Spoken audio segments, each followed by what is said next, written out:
अस्सलाम वालेकुम। क्लास 8 आज हमारा जो टॉपिक है वो एक्सरसाइज 2.9 पे है।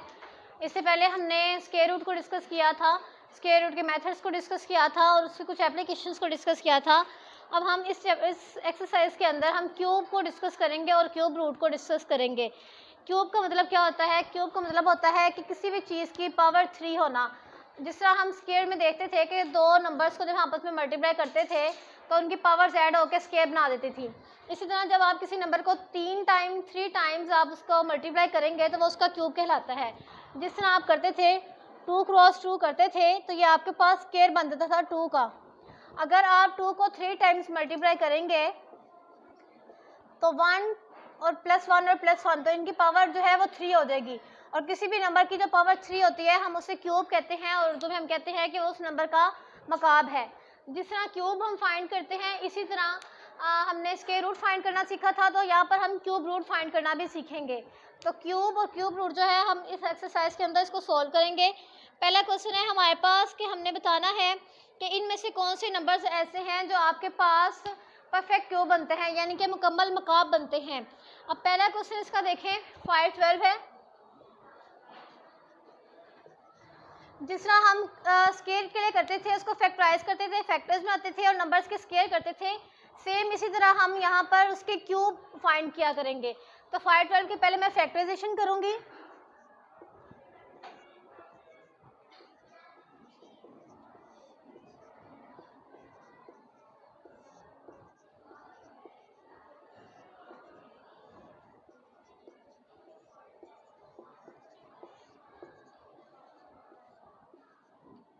एंड देन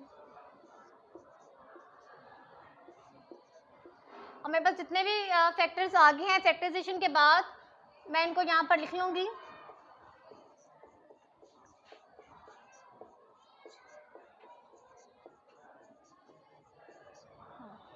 अब जब सब फैक्टर्स लिख लिए हैं तो पहले हम दो दो के पेयर्स करते थे। हर फैक्टर जो एक जैसे होते थे उनको ज्वाइन करके उसका एक पेयर बना देते थे स्क्वायर के अंदर। अब हम 3 नंबर्स को लिया करेंगे इस तरह से। अब हम 3 नंबर्स को इकट्ठा लिखेंगे और उनका हम क्यूब लिख दिया करेंगे। जितने भी फैक्टर्स हैं, अगर 2 है तो 3 2 को लेकर उसका क्यूब लिखेंगे। अगर यहाँ पर 3 दफ़ा 3 होता तो हमने उसका 3 का क्यूब लिख देना था। अभी हम 2 के क्यूब लिख देंगे यहाँ पर।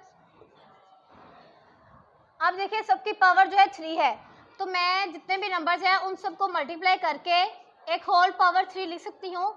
इस होल पावर 3 का मतलब यही है कि जब आप इस ब्रैकेट को ओपन करेंगे तो हर नंबर के ऊपर जो है वो क्यूब आ जाएगा। जिस तरह हमने इस स्टेप को क्लोज कर दिया है एक ब्रैकेट के अंदर।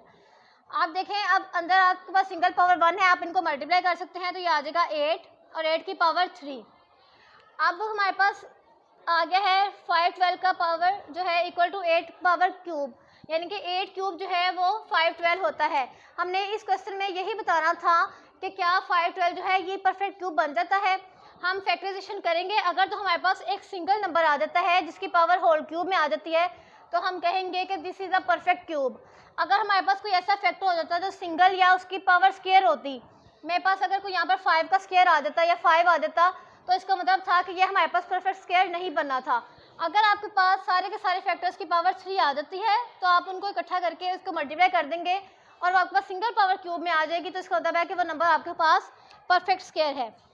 इसी पार्ट का लास्ट क्वेश्चन देखें, वो डिवीजन फॉर्म में है। हम डिवीजन के अंदर दोनों को अलग-अलग से सोल्व करेंगे।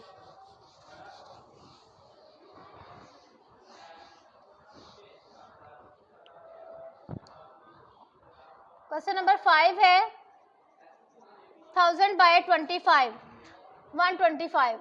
अब इसको भी हम अलग-अलग से इसकी फैक्टराइजेशन करेंगे, अलग-अलग से क्यूब फाइंड करेंगे, लेकिन डिवीजन साइन के साथ। अब 1000 की फैक्टराइजेशन कर लेते हैं।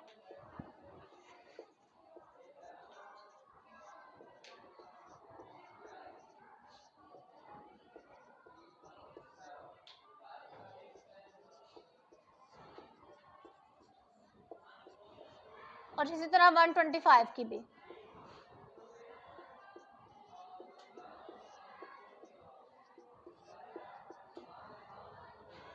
अब मेरे पास डिवीजन साइन के अंदर था तो मैं सेम डिवीजन साइन के साथ ही अपने फैक्टर्स लिखती जाऊंगी।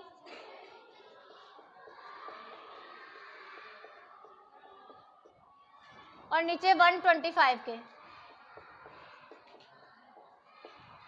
फिर नेक्स्ट स्टेप वही आ जाएगा कि मैंने 3 सेम नंबर्स को लेकर उनका क्यूब लिख देना है। अब जो 2 है 3 टाइम्स है तो मैं इसका क्यूब लिख सकती हूँ, मल्टीप्लाई 5 भी 3 टाइम्स है तो मैं 5 का भी क्यूब लिख दूंगी। और सेम नीचे 5 5 और 5 3 टाइम्स था तो नीचे 5 का भी क्यूब। अब मैं 2 और 5 जो न्यूमिनेटर के अंदर है इनको मैं इकट्ठा लेकर इनके ब्रैकेट में 3 लिख सकती हूँ, और नीचे जो है ऑलरेडी 3 लिखा हुआ है। अब ऊपर आ जाएगा 10 की पावर 3 और नीचे आ जाएगा 5 की पावर 3। अब न्यूमिनेटर और डिनोमिनेटर दोनों की पावर 3 आ गई है तो मैं इसको होल पावर के अंदर भी लिख सकती हूँ। तो देखें मेरे पास जो होल नंबर है वो सारा का सारा मेरे पास क्यूब के अंदर आ चुका है। अगर मेरे पास कोई ऐसा यहाँ पर फैक्टर रह जाता जिसका क्यूब ना बन सकता, जिसका कोई सिंगल पावर में होता या स्केयर के अंदर होता, तो फिर हमारे पास ये नंबर परफेक्ट स्केयर नहीं होना था। अब 1000 जो है 10 का परफेक्ट स्केयर बन गया है और 125 जो है ये 5 का परफेक्ट स्केयर बन गया है। इसका मतलब है कि 1000/125 हमारे पास परफेक्ट स्केयर था। तो बाकी क्वेश्चंस भी इसी पैटर्न से करेंगे। अगर किसी नंबर के साथ कोई ऐसा फैक्टर सिंगल पावर या स्केयर पावर के साथ रह जाता है बाकी जो क्यूब के अंदर नहीं आता, तो इसका मतलब है कि वो नंबर हमारे पास परफेक्ट स्केयर नहीं होगा।